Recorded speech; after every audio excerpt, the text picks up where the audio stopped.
Horizon eza programme ya fidélité ya CAA. Yango nde epesaka nzela na baklient na ye oyo baza inscrit ya kozwa ba point na ntango nyonso oyo bakobanda kovoyager na baavion ya CAA. Boye elongo kaka na ba point oyo ozalaki kozwa ekoki kopesa nzela ya koganye billet ya avion ya ofele, ba promotion spéciale oyo eza kaka pona ba membre to okoki kozwa ba avantage ya ndenge na ndenge epai ya etuluku ya ba partenaire ya CAA. Boye bake eza na ba catégorie ebele ya ba membre. Okoki deja komata kaka na ebandeli na inscription na niveau ya wenge. Okoki kokuba na niveau ya cobalt soki okomi na 5000 points. Sima okoki koleka na niveau ya or na 15000 points pe diamant kobanda na 30000 points. Eza na ndenge mibale ya ko s'inscrire na programme na biso ya fidélité. Ya liboso na nzela ya site internet na biso kende mbangu na www.caacongo.com. Sima beta esika bakomi créer mon compte, sima remplir formulaire o ekobima. Lolenge ya mibale ya ko s'inscrire na programme na biso ya fidélité ezali ya ko remplir formulaire oyo bakopesa yo na kati ya ba avion na biso na ba point de vente na biso ya ndenge na ndenge to na ba comptoir d'embarquement na aéroport. Sima inscription na yo nde okozwa notification na nzela ya SMS to pe email oyo ekopesa yo numéro na yo ya membre. Nzoka soki ozwi message oyo te otindeli biso message par email na horizon@caacongo.com to obengi na numéro oyo 082 000 2750. Pona kobakisa ba point ebele kende na point de vente CAA na tango ya kosomba billet. Pesa mbala moko numéro na oyo ya membre, nom na prénom, ndenge kaka batindelaka yo na confirmation. Soki obosani kosala yango na achat, okoki kosala yango na comptoir d'embarquement na aéroport. Okoki kotala solde na yo na lolenge mibale. Liboso, okoki kokota na site internet na biso pe okliquer na lien mon compte na page d'identification okomi numéro na yo ya membre pe okomi mot de passe. Boye okomona ba point na yo na likolo na côté gauche pe na droite. Lolenge ya mibale ya koyeba solde na yo eza kobenga biso na numéro 082 000 2750. Pona baye basombaka babie na biso na nzela ya internet. Sima ya kopesa ba identification na yo nyonso pe ba information ekoki kobosa na kopesa numéro na yo ya membre te pe ko remplir esika bakomi Air Miles number. Pona ba renseignement nyonso bobenga na numéro pe adresse email oyo eza affiché. Mbote mingi na bino nyonso bozuli baku ya kolanda basango ya info lingala journal à peuple pona peuple batata mama ko informer bino yango nde ezalaka devoir na biso tofungoli édition ya pokwa lelo pona kobisa bino que premier cas ya coronavirus eza confirmé awa na Kinshasa. Annonce epesamaki epai ya ministre ya santé Eteni Longondo mardi 10 mars 2020. Bas détail à travers Antimos Mundukumo. À coronavirus. Et ça qu'on continue qu'on frapper fort en Afrique, na bamboka lokola, Égypte, Tunisie, Maroc, Sénégal, Togo, Burkina Faso, pe Cameroun, boye coronavirus, et si et continue na Kinshasa, capitale de la République démocratique du Congo, malgré l'effort nyonso gouvernement congolais et salaki pour éviter maladie dangereuse oyo. Confirmation ezalaki plutôt ya ministre de la santé publique Eteni Longondo.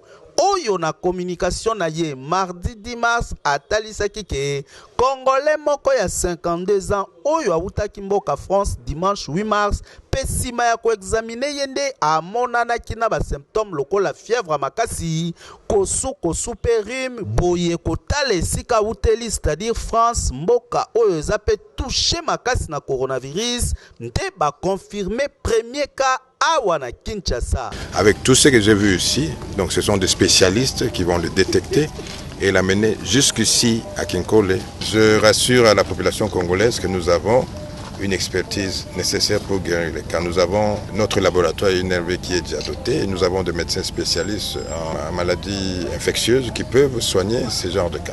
Bosimbake Notel Belleville wapepa indeko oyo avandaki bache déjà ba disposition sécuritaire le temps ba service ya INRB ekita sur place pour na examen approfondi kasi esengeli kaka pe ko conserver ba mesure d'hygiène pour na ko éviter maladie oyo kutu na aéroport international à Kinshasa porte d'entrée principale ya République démocratique du Congo na capitale nango ba disposition médicale ya surveillance eza en tout cas ya makasi pona kolandela ba arrivé nyonso sur place soki ba testé yo positif ba komema yo mbala moko na ambulance spécialisée ti na batante ya isolement wapi epai technicien épidermiologique pe psychologique ba kolandela yo pona ba séance ya psycho-éducation pour natina ya examination approfondie soki ka eza confirmé mbala moko bakotinda yo na centre monene na Kinkoli.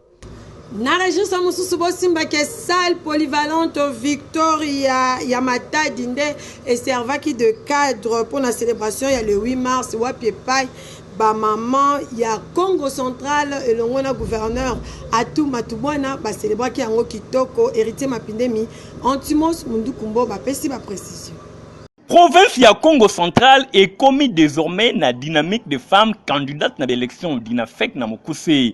Boye structure oyo et salemi et zali kosangisa bandeko basi to ba maman oyo nyonso bazalaki ba candidate pe ba oyo bazalaki voter na ba oyo bazalaki voter te.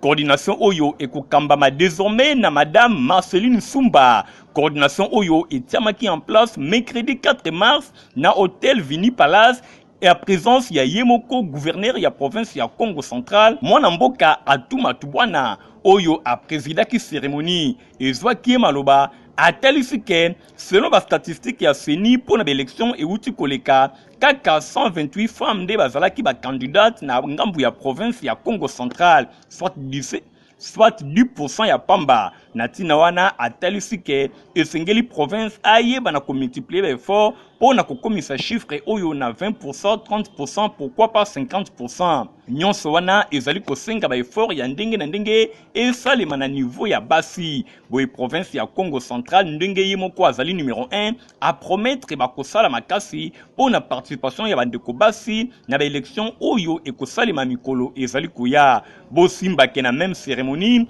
collecte de fonds payants kafu et salemaki pour na ko permettre structure oyo na kombo ya Dinafek et yeba na ko débiter musana yango na ndenge ya malamu. Apôtre Blanchard a expliqué na micro info lingala journal à peuple pour na peuple que moko ya ba serviteur na bango na Lubumbashi azalaki arrêté pe na minute tozali koloba boye aza na prison ya Lubumbashi azalaki bongo arrêté injustement boyo ka apôtre ye aza na micro ya héritier Mapindemi pe tant moi bi mobo pour avoir dit seul dénoncé Mabé, c'est-à-dire il y a un politicien à Zakomibenga pasteur comme on a Esdras Kalonji. Alors à Salaka ba déclaration moral lobi que il y a koki côté à te liboso na église au basi balati ba pantalon. Mais il s'est fait que ba monie azote à liboso ya basi balati ba pantalon ba rappeler ye kaka wana que yolo baka boetala makambo sali ozote ya liboso ya basi balati ba pantalon.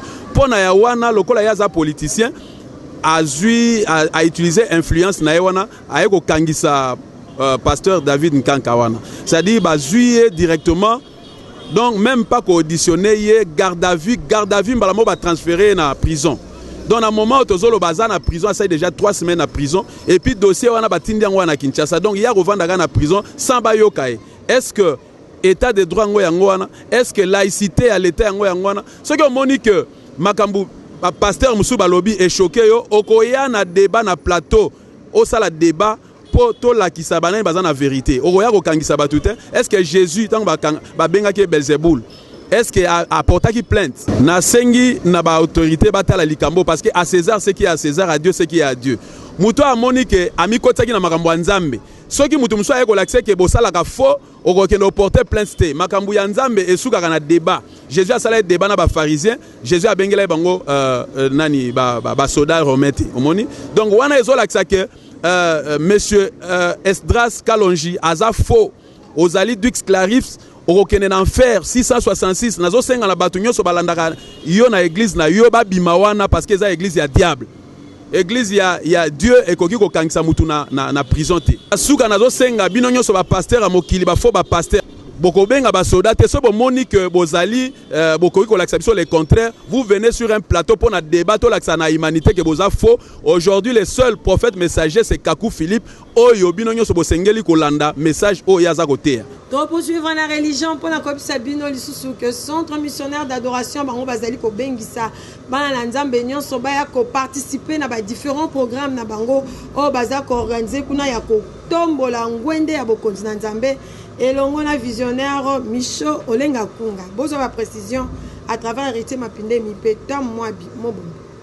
Na souci ya kobakisa connaissance ya bana na nzambe ya kosala ke bavanda peza na makomi nde centre missionnaire d'adoration oyo ekambamaka na visionnaire pe pasteur responsable na yangolero Micho Olenga Kunga bazali kobengisa bana na nzambe na ba programme na bango oyo ezalaka boye chaque mercredi pe vendredi de 17h à 19h wana ezalaka nde culte ya enseignement boye dimanche de 9h à 12h ezalaka culte ya célébration c'est-à-dire culte ya adoration bongo chaque dernier dimanche ya mois ezalaka nde rassemblement des adorateurs oyo esangisaka non seulement ba adorateurs ya sema kasi ba adorateurs ya ville province ya Kinshasa boye l'homme de Dieu le révérend Micho Olenga Kunga yemoko azalaka wana moto oyo tata benga pe apakola mafuta en tout cas ba programme oyo bisika nyonso bozali eza ya kozanga te bino bana ya sebo ipen matadi mayo ropenga ba pezinga zinga bo bengisami na ba programme oyo na centre missionnaire d'adoration avenue Kimbangu numéro 2 quartier Sebo na commune ya Mongafula boye bolamu na bino nyonso. Trotika la kaka na même registre pour la komisa bino lisusu que église centre de foi bazali ko organiser convention des femmes sans limite kobanda le 24 ti le 29 mars thème na yango ezali bongo femme stable et couronnée bozo la précision à travers héritier mapindemi et mekachima. Église centre de foi aye lisusu na confède, c'est-à-dire convention des femmes sans limite oyo ekosalema kobanda le 24 kino le 29 mars 2020 thème na yango ezali bongo femme stable et couronnée bosimba ke milulu oyo ekosangisa baorateur minene bakouta bisika na bisika po na koteya bamama sango malamu na bokonzi na nzambe pe kotalisa bango nzela nini esengeli bayeba na kolanda bosimba ke couple pastoral Faustin Ikaka ya centre de foi bango nde bazali ba hoti ya milulu tokozala lisusu na docteur Philo Liki ya église Arche pe Ani Kondo wa Kondo ya Sebeko bango wana nde bakoteya bamama pendant 5 jours pour na kosunga bango na makambo ya ndenge na ndenge c'est-à-dire du 24 au 29 mars 2020 boyebo simba lisusu ke animation ekosimba mana mama Micheline Chabani elongo na sœur Dodo Alimasi bango nde bakoningisa mbende ya bokonzi ya nzambe adresse ezase moko avenue Équateur numéro 14 commune ya Limete résidentielle référence école Masamba yangwana vraiment na bengi bana nzambe nyonso na bengi ba mama na bengi ba jeune fille na bengi ba ndeko nyonso dans le Seigneur toya ko assister na convention oyo eza vraiment malamu mpona biso tozala béni po bazolobela biso mwasi oyo aza stable aza nde mwasi oyo akozala couronné. Je pense que tant tokobima na conférence na convention na biso mutu nyonso akozala na couronne na ye na mutu na ye vraiment nabengisi biso nyonso toya ko assister na convention oyo eye po na biso bana ya Kinshasa bana Brazzaville na ba province nyonso partout tozali na ba commune nyonso en tout cas toya ko assister na conférence eza vraiment malamu partout toya nzambe akoyeba na kopambola biso tika vraiment nzamba pambola yo oyo vraiment ozwi likambo en cœur po na ko participer nzambe amona